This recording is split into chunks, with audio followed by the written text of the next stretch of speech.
Merhaba arkadaşlar, kanalıma hoş geldiniz. Bugün sizlere öyle bir tarif vereceğim ki öksüren çocuklarınızın öksürüğünü en azından rahatlatacak, gece yatmalarını kolaylaştıracak. Bir nevi o sinir bozucu öksürükten kurtaracak bir tarif arkadaşlar. Ben kendi çocuklarımda gerçekten yıllardır yapıyorum, kullanıyorum ve faydasını çok gördüğüm bir tarif bu. Benim çocuklarımda alerjik astım vardı çocukluklarında. Şu anda da sürekli öksürük krizleri bazen sık sık olabiliyor. Bu tarifle çok faydasını gördüm. Onların en azından çok rahatladığına şahit oldum. O yüzden sizlere de tavsiye etmek için böyle bir video çekmeye karar verdim. Şimdi gelelim bu öksürük kesicinin tarifine. Gördüğünüz gibi hepsi doğal malzemeler arkadaşlar.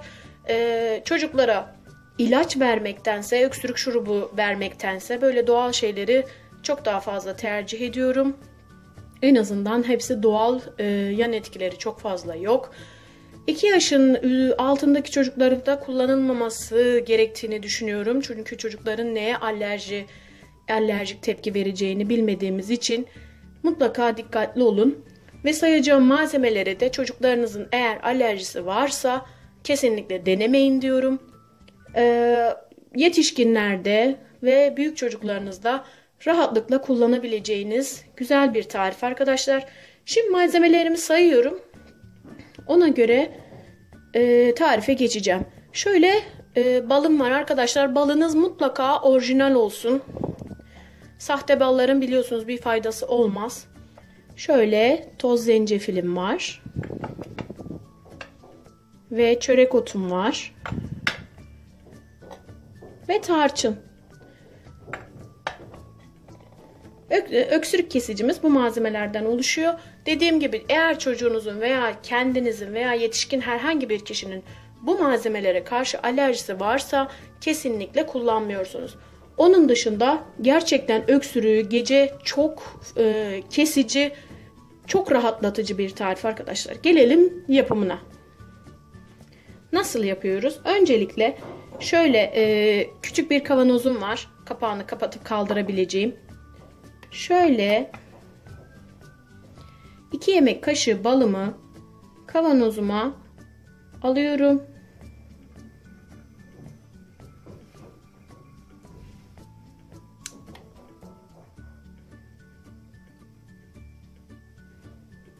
Balınız mutlaka güzel, güvendiğiniz bir yerden alın arkadaşlar.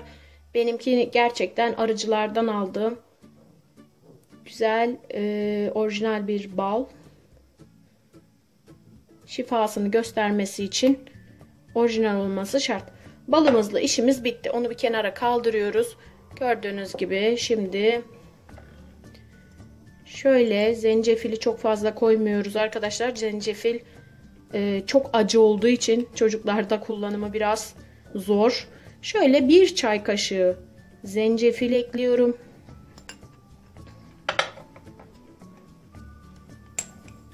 Çörek otu miktarını artırabilirsiniz.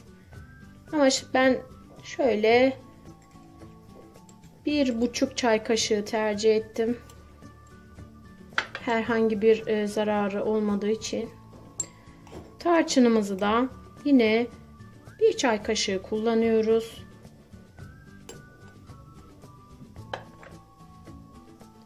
Ve şimdi tüm malzemelerimizi şu şekilde iyice birbirine özdeşecek şekilde karıştırıyoruz arkadaşlar.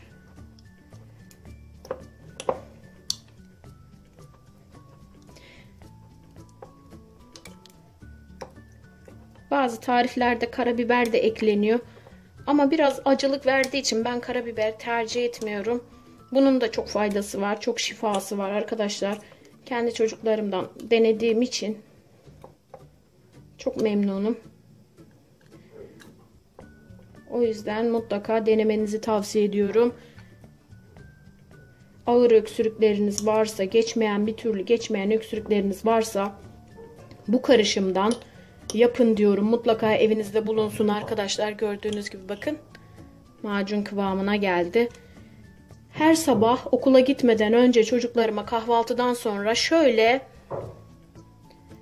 Çok fazla değil. Şöyle ilaç niyetine tam şu kadar bir çay kaşığı yediriyorum. Gerçekten çok rahat nefes alıyorlar. Nefesleri açılıyor.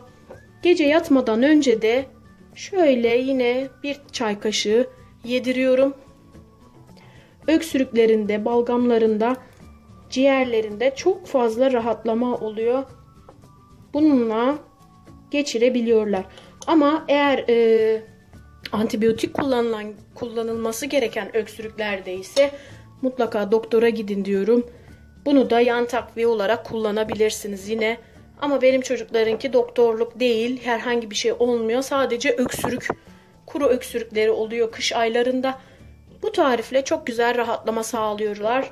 O yüzden denemenizi tavsiye ediyorum arkadaşlar. Bugünkü tarifimin de sonuna geldim. İnşallah hepinize şifa olur diyorum. Başka tariflerde görüşmek üzere. Hoşça kalın diyorum. Videomu beğenmeyi, kanalıma abone olmayı unutmazsanız sevinirim. Hoşça kalın.